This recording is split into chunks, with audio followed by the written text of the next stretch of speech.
I trust you've been enjoying this series as we've looked through every single player that's moved clubs through the trade and free agency period, telling you what it means for the club they've left, for the new club that they've landed at, and ultimately why you're a part of the coaches panel listening and viewing community. Get our take on a player and their fantasy football and super coach implications for the upcoming season. Jai Serong is departed the Hawks. He is now a Sydney Swan.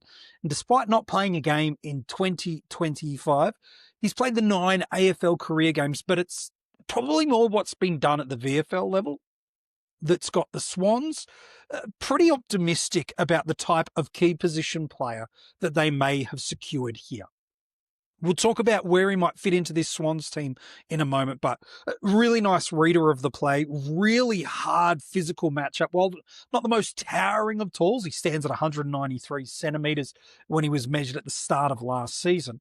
He is just such a competitive, difficult matchup. And I actually think he's a really nice player and deserves his chance at some consistent AFL football.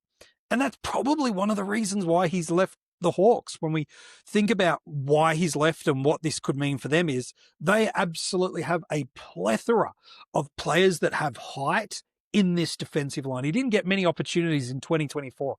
And then in the offseason, they had a Barras and they also added Josh Battle, who ended up becoming an All-Australian this year. So you put those two guys who are 197 and 193 centimetres. Sicily's technically the third tall, but he's not the third tallest in their backline. He's at 188. Scrimshaw is actually the second tallest by height at 194 centimetres. And Weddle, while more of a utility type player, can move into that backline. He's got 191 centimetres. So there is no shortage of height that is in this Hawthorn side. They've let Frost go. Sarong's now out of the team.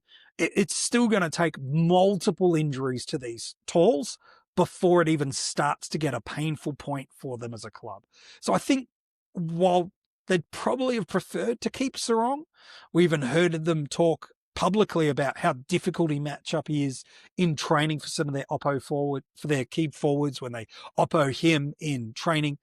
There's a little bit of gravy on that, but there's also a big chunk of truth. When I've seen him in the VFL, he's a good interceptor, really tough physical matchup, and does know how to get into those right defensive positions. So for the Hawks, if there's any team that could afford to lose a key position defender, it's them. They've got an absolute plethora of them.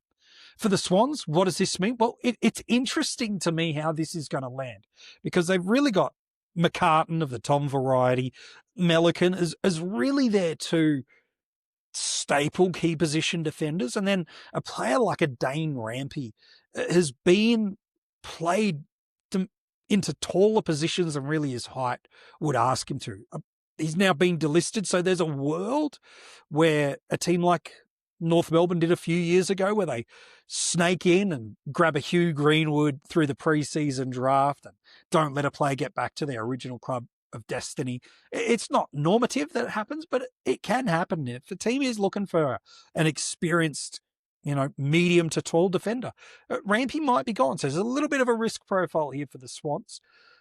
But let's just assume he gets through. I still think Serong's going to be fighting for an AFL spot here to get consistent football, but he's a better chance here. There's not many layers to hurdle. And the other thing too, well, probably not hugely considered by a lot of people, is in the preseason of 2025, the Swans did make a number of different experiments under the brand new coaching regime of Dean Cox. And one of those was Tom McCartan trialled forward. Now, it was abandoned relatively quickly in the season and it never really was flirted with again. So I doubt they'll go back there, but that could have been as much about a lack of defensive talls that they had, even more so than a lack of options that could play forward. The Amartys, the McLeans, at that point, Buller was sitting through there. McDonald, I think I've mentioned. They've now got Curnow. Regardless, to say that, I don't see Jai Serong as an absolute certainty to roll into this best 23 of the Swans, but he's a step closer to AFL level, and all it would take is for him to have one outstanding preseason, and I can see him moving past a Lewis Melican, for Sydney to go back to the well and go, no, McCartan is our key position forward to support Curnow And so, no, Serong gets a chance. So he is one variable away from consistent best 23 football in 2026. And so as we start to think about what this means for us in fantasy and in Supercoach heading into 2026, I think he'll be near enough, if not rookie priced, depending on the format that you choose to play. He's shown some good signs. Like there's been some high teams, low 20 possession games at VFL level, some good intercepts. They're pretty high numbers for a key position defender. And he's a chance. He might not be the highest volume of scorer if we see him getting some games at the AFL level, but it does really depend who are the names that we get, where does the value land, and how do we build out our teams. It already looks like we're going to get some ripping value through the forward lines, and we always seem to get some nice value in the back line with some positional transformation of players that move into the midfield or vice versa move into the back line. I'd keep an eye on him. He's not going to be a high scoring option, but I think if we can baseline, get some 50s out of him, that might just be solid enough for us. But it's a long way out for seeing what the cash cow stocks will be like in 2026. So I don't need to get too worried about it just yet, but definitely somebody to keep as a little, if nothing else, a preseason bench warmer, because I think he's going to get a few chances this year. And like I said, he's one variable away, and that variable could be a massive preseason from him getting into the best 23 of the Swans. But what do you think, Swans fans? Are you happy with this addition, let alone the others that you've made during the trade and free agency period? We'd love to know your thoughts. If you're watching this on YouTube, you can comment below and let us know. If you haven't liked the video or subscribed to the channel yet, make sure you do so. And if you are checking this out as an audio podcast, give us a 5-star rating. And if on Apple Podcasts, give us a little bit of a review while you're there. We'd love to read that out in an upcoming podcast. Hey, thanks so much for tuning into this series as we've gone through and looked through every player that moved as a trade or a free agent. If you haven't checked out every single episode yet, it's available right on the channel. Go back, check out the player. There are some big fantasy relevant names and some that kind of has cascading impacts that create relevance for us. Why they in and of themselves might not be, they are the key that unlocks somebody else. You can go back and check that all out here on the channel.